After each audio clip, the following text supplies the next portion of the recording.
মেদিনীপুর জেলা উপকূলীয় মৎস্য ভেন্ডার ইউনিয়নের উদ্যোগে সারা বছর ধরে ভেন্ডারদের জন্য বিভিন্ন পরিষেবা দিয়ে থাকে। এবার প্রান্তিক মৎস্যজীবীদের জন্য বিশেষ উদ্যোগ নিল সংস্থা। ভর্তুকি সহ মাছ রাখার বাক্স প্রদান করলো। কখনো মৎস্যজীবীদের ইলেকট্রিক পাল্লা, আবার কখনো মাছ রাখার বাক্স প্রদান করে প্রান্তিক মৎস্যজীবীদের পাশে থাকছেন তারা। আজ কাঁথিতে সংস্থার অফিস থেকে এই পরিষেবা প্রদান করা হয়। ইনসুলেটেড প্লাস্টিক বক্স অর্থাৎ মাছ ঠান্ডা রাখার বাক্স প্রদান করল মেদিনীপুর জেলা উপকূলীয় মৎস্য ভেন্ডার ইউনিয়ন। নির্দিষ্ট ভর্তুকিযুক্ত এই বাক্স প্রদান করা হয় জেলার বিভিন্ন প্রান্তের প্রান্তিক মৎস্যজীবীদের জন্য। আজ প্রথম পর্যায়ে 30 জন মৎস্য বিক্রেতাকে এই শীততাপ নিয়ন্ত্রিত মাছ বিক্রি করার বাক্স প্রদান করা হয়। এই বাক্স পাওয়ার ফলে খুবই উপকৃত হবেন মৎস্য বিক্রেতারা। সংস্থার সভাপতি সুজয় জানা সংবাদ মাধ্যমের মুখোমুখি হয়ে বিশেষ বার্তা দেন।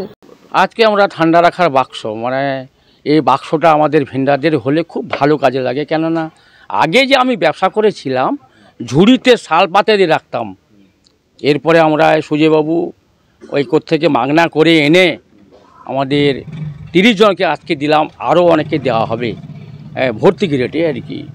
যে বাক্সটা আমরা বাজারে কিনতে গেলে 4,500 দাম হতো, সেটা আমরা 1700 টাকায় দিচ্ছি।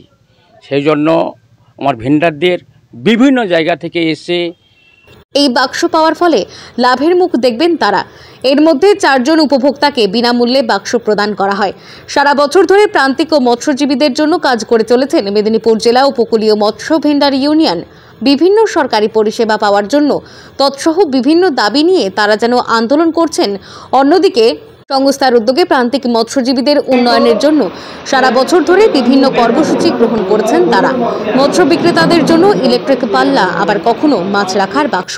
তার সাথে সাথে মৎস্য বিক্রেতাদের জন্য সঠিক পরিকাঠামোর জন্য লড়াই করছেন তারা। মাছ রাখার বাক্স পেয়ে খুবই খুশি মৎস্য বিক্রেতারা। মাছ ঠান্ডা রাখার জন্য বাক্স প্রদান করা হয়, যা সাধারণত মাছ সংরক্ষণের জন্য ব্যবহৃত হয়। এই বাক্সগুলি মাছকে ঠান্ডা রাখতে এবং পচন থেকে রক্ষা করতে সাহায্য করে। এগুলি বিভিন্ন আকারে এবং উপকরণে পাওয়া যায়, যেমন থার্মোকল বা পলিইউরেথেন। এগুলি বিভিন্ন আকারে এবং উপকরণে পাওয়া যায়, যেমন থার্মোকল বা পলিইউরেথেন ফোম দিয়ে তৈরি বাক্স।